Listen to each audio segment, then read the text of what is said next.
despicable misuse, first of all. Hardly any of the victims had at that time any sympathy for Zionism, because mid-Europe, where most of them came from, and Central Europe,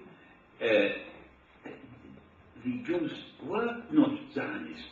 They were citizens of their state.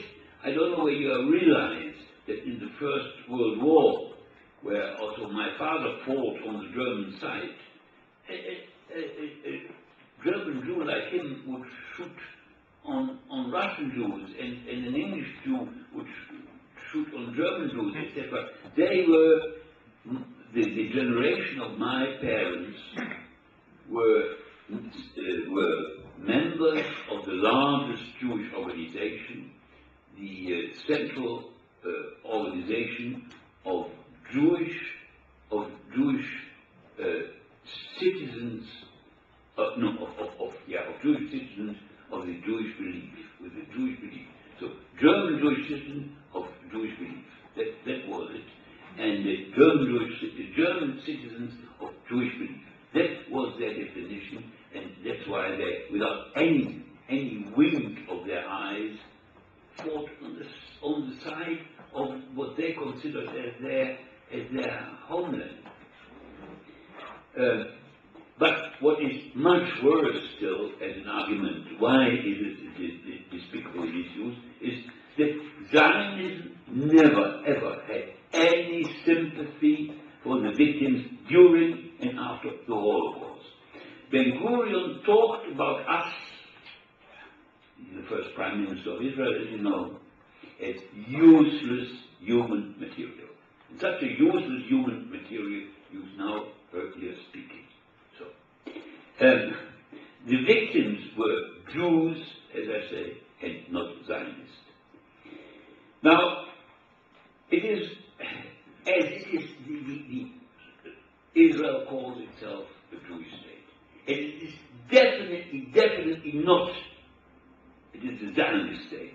And Zionism is the antipode of Judaism, like it was known before the war in Central Europe, in the United States, and also for a great part in Great Britain. I don't know about the Irish scene, not the slightest, so I better leave it out. Yeah, I really don't know. It is, look, they are called Judaism and Zionism are isms, but of a completely different nature.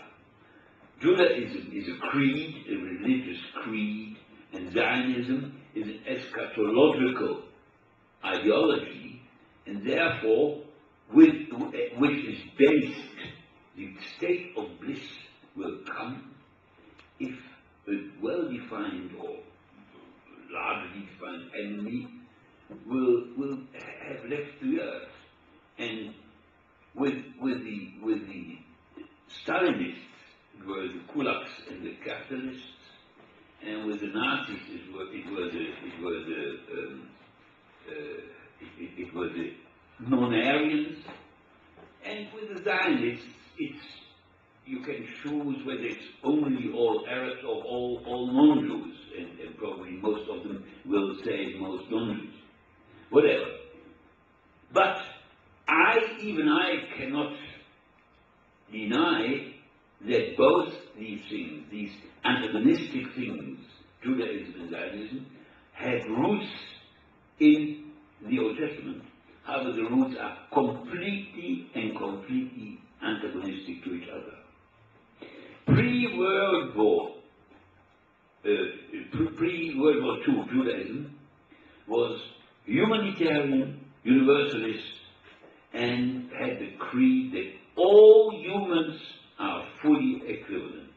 And that was based on Leviticus 19:34, which says the foreigner who lives among you should be considered like somebody who was born among you.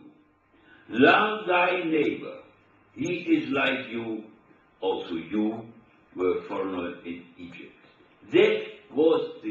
central point of interhuman ethics of Judaism. And that was paraphrased 100 years before Christ by the famous Rabbi Hillel, who said to someone who wanted to know what is the Torah all about, he said, it can be put into one sentence: what thou not willst, what thou hast done, don't do to others. The rest is commentary. So you see that is very of a very high standard, human ethics and interhuman ethics. And when I talk to Dutch Reform clergymen, theologians, and I tell them, well, I think that Rabbi Joshua ben Yosef of Nazareth, Jesus, was the first Reform rabbi. Do you agree? They say yes. So it was very near to Jesus' idea about make of Judaism a creed where interhuman ethics is central. Well, political Zionism, and I first must define that. Political Zionism is the Zionism as it now in reality and practice exists. Because most ideologies start out multifaceted. But in very many cases you will see that very extreme fractions win. You saw that in the Bolshevism, which started out multifaceted. Even Nazism started out multifaceted. And so it is with Zionism. It started out multifaceted, but this political Zionism can be summarized in just one sentence. It is monolithic politics, which has one aim: maximum of area in Palestine with a minimum of Palestinians on it.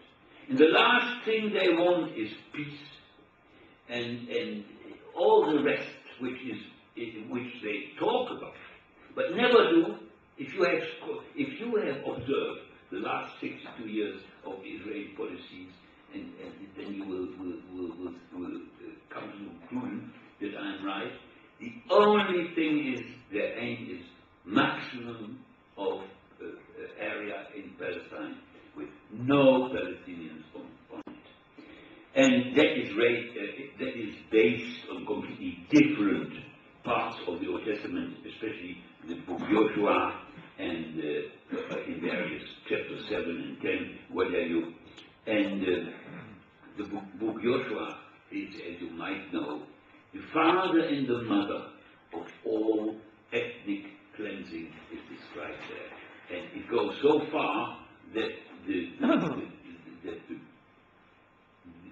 according to the Bible, the God who had chosen the Jews as being their people is angry if they leave one baby alive, because that could grow into a danger later. Now, we may ask ourselves, how have so many bad elements, and I will explain it, what these bad elements are, come into Zionism? That has to do with history, everything which comes towards us from outside is history. It has been grown through history. And so the historical facts are that around 1900, there was nearly in every European country, there was virulent anti-Semitism. And in England, for instance, or in Great Britain, whatever you want to call it, it was also there. And one of the greatest anti-Semites was Lord Balfour. And because in Russia there were big pogroms in 1905, the famous notorious Kishinev pogrom, and so the Russian Jews were taking ships to Great Britain, and Lord Balfour, being a real anti-Semite, didn't want to